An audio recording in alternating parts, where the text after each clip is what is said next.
പാർത്ഥായ പ്രതിബോധിതാം ഭഗവതാ നാരായണേന സ്വയം വ്യാസേന ഗ്രഥിതാം പുരാണമുനിനാ മധ്യേ മഹാഭാരതം.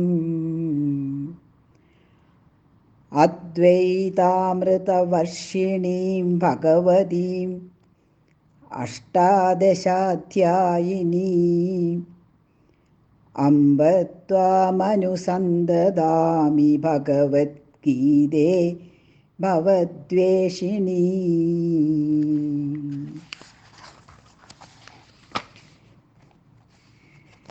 നമ്മൾ കഴിഞ്ഞ ക്ലാസ്സിൽ ഒന്നാമത്തെ ഭഗവത്ഗീതയിലെ ഒന്നാമത്തെ അധ്യായമാണ് ചിന്തിച്ചത്.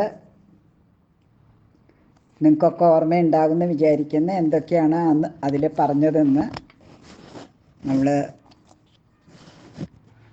ആരാണ് പാണ്ഡവർ, നൂറ്റുവർ, എന്താണ് യുദ്ധത്തിന് കാരണം, അതൊക്കെ പറഞ്ഞു. അങ്ങനെ യുദ്ധഭൂമിയിൽ ഭഗവാൻ ശ്രീകൃഷ്ണനെ സാരഥിയാക്കിക്കൊണ്ട് അർജുനൻ യുദ്ധഭൂമിയുടെ നടുക്ക് പോയി നിന്നു. യുദ്ധം തുടങ്ങുന്നതിന് മുമ്പ് ശത്രുപക്ഷത്തുള്ള ആൾക്കാരെയൊക്കെ കാണാനും ഒരു ഗമയോടുകൂടിയാണ് പോയിരിക്കുന്നത്. യുദ്ധം ചെയ്യാൻ തയ്യാറായിട്ട് ഒന്ന് കാണട്ടെ ആരൊക്കെയാ ആ ഭാഗത്തൊക്കെ ഉള്ളതെന്ന് നോക്കട്ടെ എന്നുള്ളൊരു ഭാവത്തോടു കൂടെ പോയി. പക്ഷേ ആ ഭാഗത്തുള്ള ആൾക്കാരെയൊക്കെ കണ്ടപ്പം ഒക്കെ സ്വന്തം ആൾക്കാരാണ്. പിതാമഹനും ഗുരുനാഥന്മാരും ബന്ധുക്കളും മക്കളെപ്പോലെയുള്ളവരും ഒക്കെ അങ്ങനെ എല്ലാം വേണ്ടപ്പെട്ടവർ.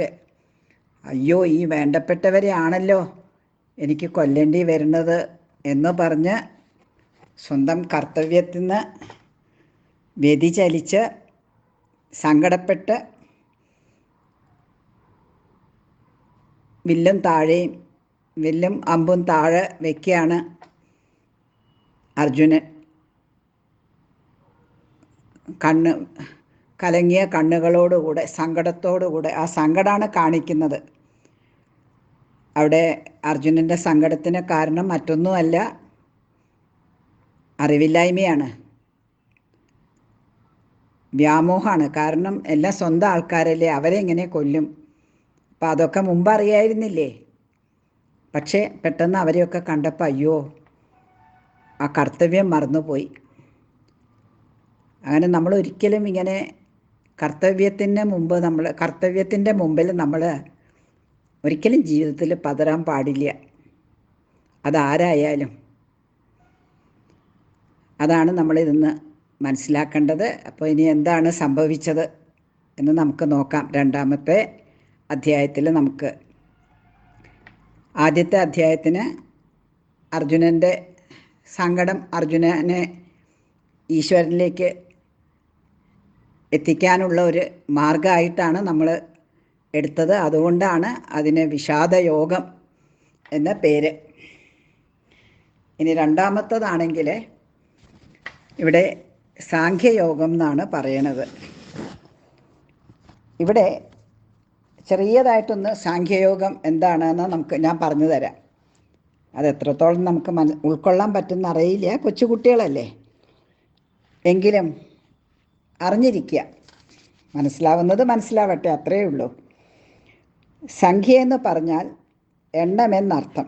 അപ്പം നമ്മൾ കാണുന്ന, നമ്മളടക്കമുള്ള ഈ ലോകത്തിലെ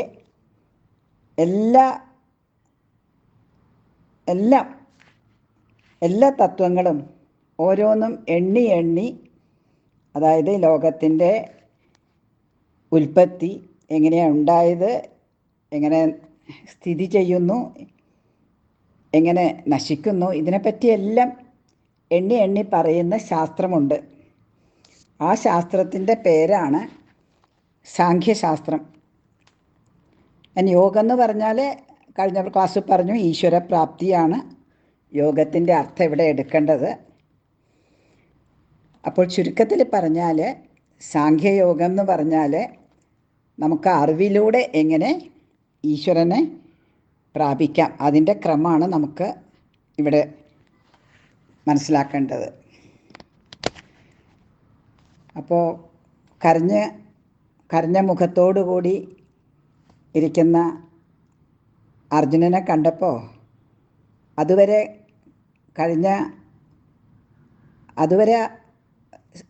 ഭഗവാൻ ഒന്നും സംസാരിച്ചിട്ടില്ല.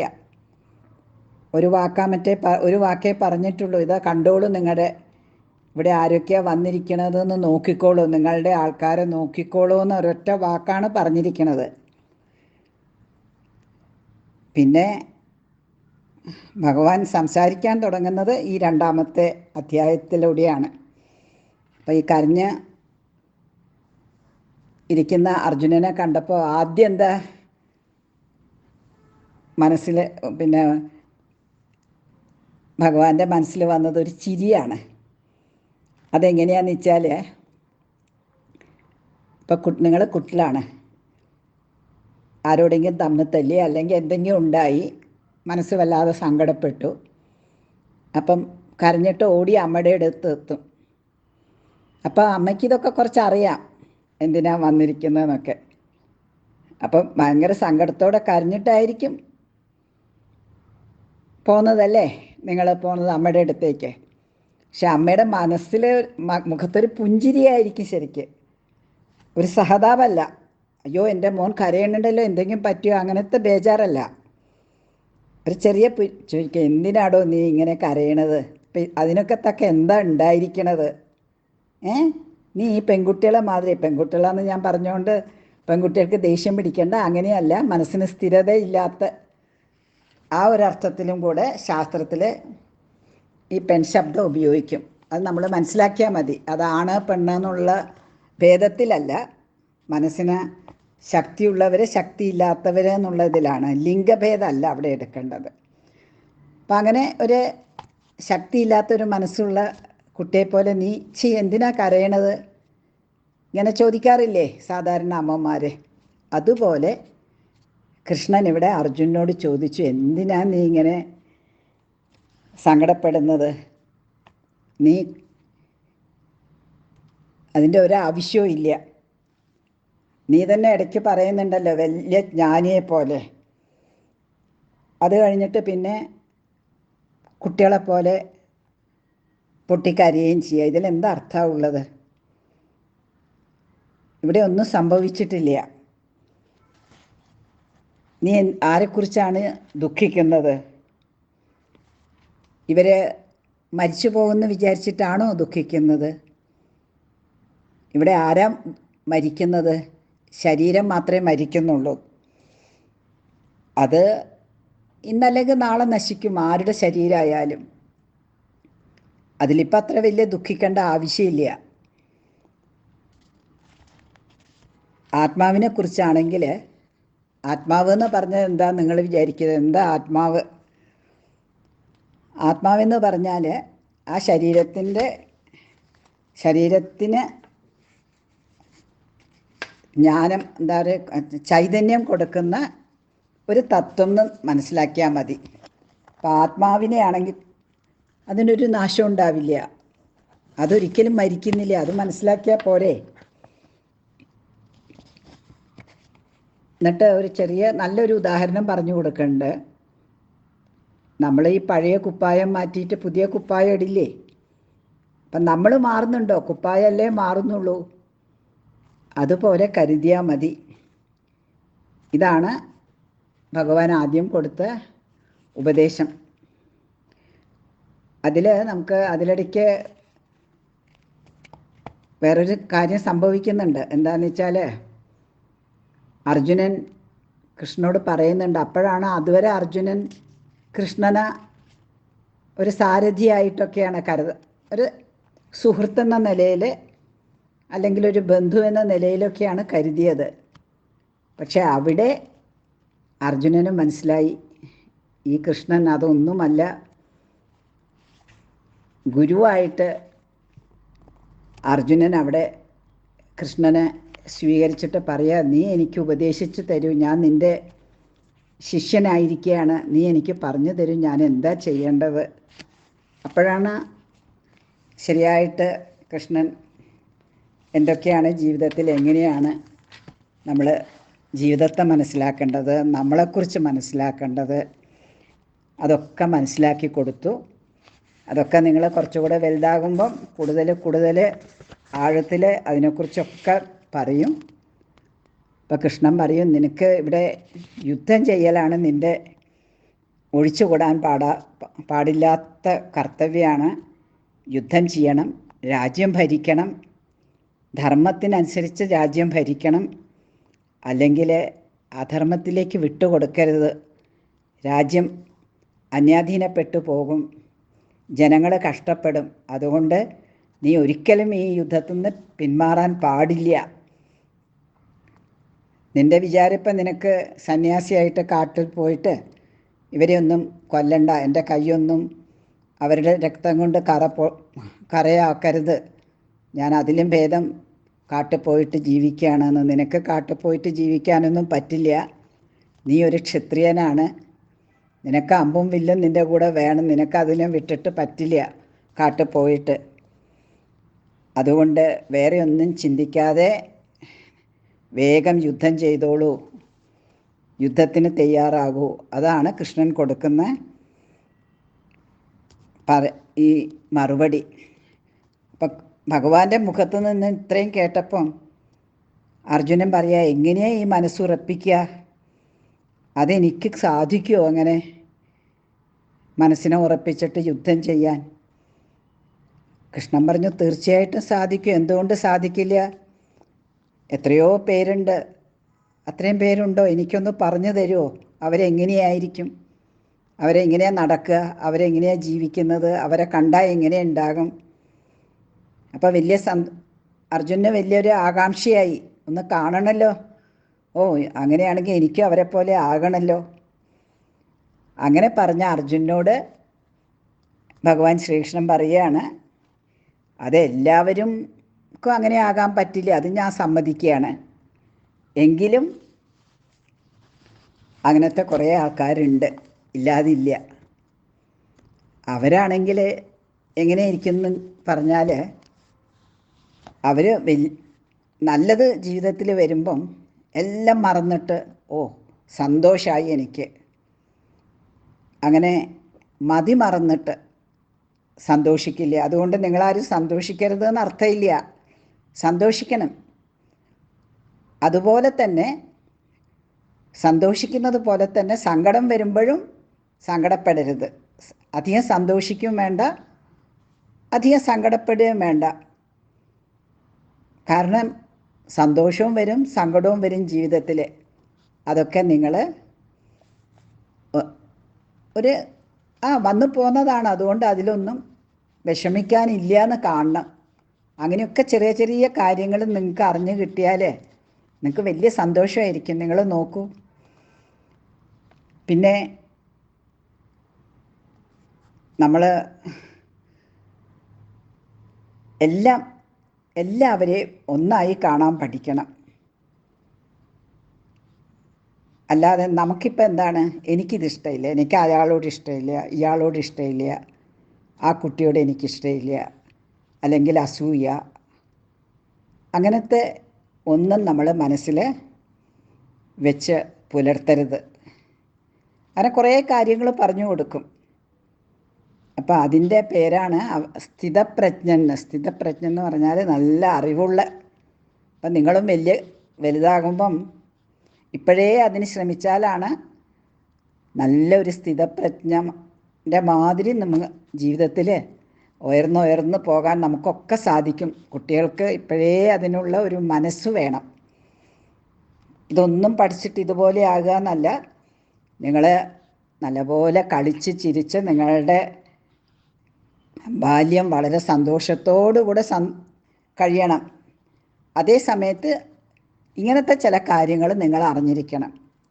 വേറെ ആരെയും ബുദ്ധിമുട്ടിക്കരുത്, വേറെ ആരോടും ചീത്തവാക്ക് പറയരുത്. പിന്നെ മരണത്തിനെക്കുറിച്ച് പേടിക്കേണ്ട ആവശ്യം ഇല്ല. മനസ്സിലാക്കണം, ഒരിക്കലും മരണത്തിനെ നമുക്ക് ഇല്ലാതാക്കാൻ പറ്റില്ല. പക്ഷേ മരിച്ചതുകൊണ്ട് അവരില്ലാണ്ടായി തീരുന്നില്ല. മരിക്കുന്നത് ഓൺലി നമ്മളുടെ ഈ കാണുന്ന ദേഹം മാത്രമേ ഉള്ളൂ. അതൊക്കെ നിങ്ങൾക്ക് മനസ്സിലാക്കാനുള്ളതേ ഉള്ളൂ. അത് മനസ്സിലാക്കി കഴിഞ്ഞാൽ പിന്നെ ഏതെങ്കിലും വീട്ടിൽ അയ്യോ അവിടെ ആൾ മരിച്ചു എന്ന് പറഞ്ഞിട്ട് നിങ്ങളുടെ മനസ്സിൽ എന്താണ് ഈ മരണം, എന്താ മരണം എന്നുള്ളൊരു സംശയം വരരുത്. അല്ലെങ്കിൽ ആരോടെങ്കിലും ചോദിക്കുമ്പോൾ നിങ്ങൾക്ക് ശരിയായ ഉത്തരം കിട്ടിയില്ലെങ്കിൽ നിങ്ങൾക്ക് വിഷമമായിരിക്കും. അത് സംഭവിക്കാൻ പാടില്ല. പിന്നെ ഇന്നലെ പറഞ്ഞല്ലോ, ഈ ഗീതയിൽ പറഞ്ഞതൊരു സാധാരണ യുദ്ധമല്ല, നമ്മുടെ മനസ്സിൻ്റെ ഉള്ളിൽ തന്നെ നടക്കുന്ന ഒരു യുദ്ധം. അങ്ങനെയും കൂടെ എടുക്കണം നമ്മൾ. കാരണം എന്താണെന്ന് വെച്ചാൽ നന്മയും തിന്മയും കൂടെ ഉള്ള യുദ്ധമാണ്. ഇപ്പം ഗീതയിൽ ആദ്യത്തെ ശ്ലോകത്തിൽ ചോദിക്കുകയാണ് ധൃതരാഷ്ട്രർ, ഈ ധർമ്മക്ഷേത്രമായിട്ടുള്ള കുരുക്ഷേത്രം എന്ന് പറഞ്ഞാൽ യുദ്ധക്കളം, അതൊരു ധർമ്മക്ഷേത്രമാണ്. ആ ധർമ്മക്ഷേത്രത്തിൽ എന്താണ് ഈ എൻ്റെ മക്കളും പാണ്ഡവന്മാരും കൂടെ ചെയ്യുന്നത് എന്ന്. അപ്പോൾ അത് വളരെ പരിശുദ്ധമാണെന്ന് ധൃതരാഷ്ട്രർക്ക് അറിയാഞ്ഞിട്ടല്ല, പക്ഷേ എന്നിട്ടും അറിവില്ലായ്മ കൊണ്ട് മക്കളെ അതിൽ നിന്ന് പിന്തിരിച്ചില്ല. പിന്നെ പക്ഷേ അവസാനം സഞ്ജയന് പറയുന്ന വാക്കുണ്ട്,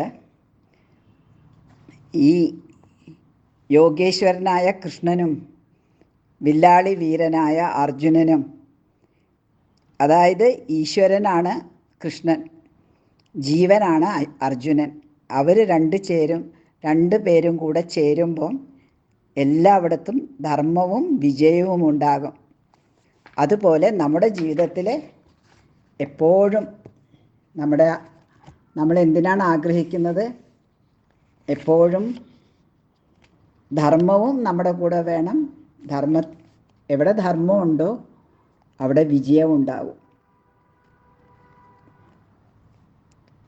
അപ്പോൾ കൃഷ്ണനാണ് അറിവിൻ്റെ യോഗേശ്വരനാണ്, എല്ലാ അറിവുകളുടെയും നാഥനാണ്, ഫലദാതാവാണ്. അർജുനനാണെങ്കിലോ വില്ലാടി വീരൻ. അപ്പം ആ രണ്ടു പേരും നമ്മളിൽ തന്നെ ഉണ്ടാകണം. നമ്മുടെ ബുദ്ധി നമ്മളെ ഏത് നല്ലത് ഏത് ചീത്ത എന്ന് ശരിയായ മാർഗത്തിലൂടെ നടത്താനുള്ള ഒരു വിവേകശക്തി നമ്മൾ വളർത്തിയുണ്ടാക്കണം. അതിന് നിങ്ങൾ ഗുരുക്കന്മാരുടെ ആചാര്യന്മാരുടെ വാക്കുകൾ കേൾക്കണം. ഇടയ്ക്കെല്ലാം വന്നിട്ട് അങ്ങനെ പ്രഭാഷണങ്ങളൊക്കെ കുട്ടികൾക്ക് വേണ്ടിയിട്ടുള്ള ക്ലാസ്സുകളൊക്കെ കേൾക്കുക. ഭഗവത്ഗീതയിലത്തെ ശ്ലോകങ്ങളൊക്കെ ഒന്ന് അർത്ഥം ഒന്നും അറിയില്ല, പഠിക്കണമെന്നൊന്നുമില്ല, ശ്ലോകങ്ങൾ വായിച്ച് മനഃപ്പാടാക്കാൻ ശ്രമിക്കുക. പിന്നെ കാര്യമായിട്ടുള്ള അർത്ഥമൊക്കെ നിങ്ങൾക്ക് പിന്നെ പതിയെ വന്നോളും. പിന്നെ എപ്പോഴും ബാക്കിയുള്ളവരെ വേദനിപ്പിക്കാതിരിക്കുക, എല്ലാവരെയും ആദരിക്കാൻ ശീലിക്കുക, നല്ല വാക്കുകൾ പറയുക. വാക്ക് വളരെ വളരെ ഇമ്പോർട്ടൻ്റ് ആണ് കുട്ടികൾക്ക്, എല്ലാവർക്കും. കുട്ടിക്കാലത്ത് മുതൽക്ക് തന്നെ ഒരിക്കലും ആരെയും വ്രണപ്പെടുത്തുന്ന വേദനിപ്പിക്കുന്ന വാക്കുകൾ പറയാതിരിക്കുക. അത് ജീവിതത്തിലൊരു വ്രതമായിട്ട് സ്വീകരിക്കണം. എന്തെങ്കിലും പറയണമെങ്കിൽ തന്നെ അതൊരു നല്ല ഭാഷയിൽ പറഞ്ഞ് മനസ്സിലാക്കുക, അല്ലാതെ കുത്തുവാക്കുകൾ ഉപയോഗിച്ച് ആരെയും വേദനിപ്പിക്കരുത്.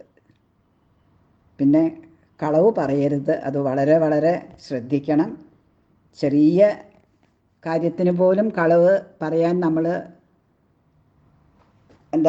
ആരെയും ടെംപ്റ്റഡ് ആകും, നമുക്ക് ഒരു ടെംപ്റ്റേഷൻ ഉണ്ടാകും കളവ് പറയാൻ. അപ്പോൾ അത് അവിടെ വെച്ചിട്ട് തന്നെ അയ്യോ കളവ് പറയുന്നത് ശരിയല്ല, അത് തെറ്റാണ് എന്നുള്ള ബോധം ഉടനെ വരണം. ആ മനസ്സിൽ നിന്ന് വരുന്ന ആ ഒരു ചെയ്യല്ലേ എന്ന് പറയണത് കേൾക്കണം. അത് കേൾക്കാൻ നിങ്ങൾ പഠിക്കണം. അങ്ങനെ ഈശ്വരനിൽ എപ്പോഴും വിശ്വാസം അർപ്പിച്ച് കൊണ്ട് വേണം ജീവിക്കാൻ. പിന്നെ കുറച്ച് വലുതാകുമ്പം ആ ഈശ്വരൻ ആരാണ് ഒക്കെ മനസ്സിലാകും. ഇപ്പം നിങ്ങൾ ഈശ്വരൻ എന്ന് പറഞ്ഞു കഴിഞ്ഞാൽ നിങ്ങളെ അച്ഛനെയും അമ്മയും ഗുരുക്കന്മാരെയും ഒക്കെ ഈശ്വര തുല്യമായിട്ട് കരുതി അവരാണ് നിങ്ങൾക്ക് കാണപ്പെടുന്ന ഈശ്വര തത്വം. നിങ്ങളെ കാണുന്ന ഇവിടെ എല്ലാം ഈശ്വരനുണ്ട്. പിന്നെ അഹങ്കാരം പാടില്ല. അതാണ് ഇവിടെ കൗരവന്മാർക്ക് അഹങ്കാരമാണ് അവരെ നശിപ്പിച്ചത്.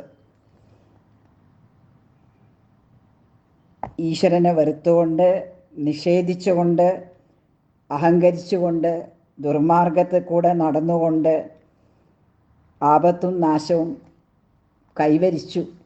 ആര്? കൗരവന്മാർ. അതാണ് നമ്മളിവിടെ മനസ്സിലാക്കേണ്ടത്. പിന്നെ